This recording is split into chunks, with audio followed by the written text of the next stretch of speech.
И какой камин сделали. С вздоховодами наверх на второй этаж. Тепло уходит в те комнаты.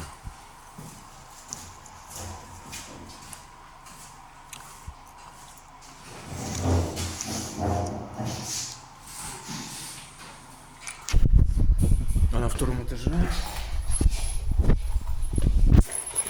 тепло выходит вот таким образом.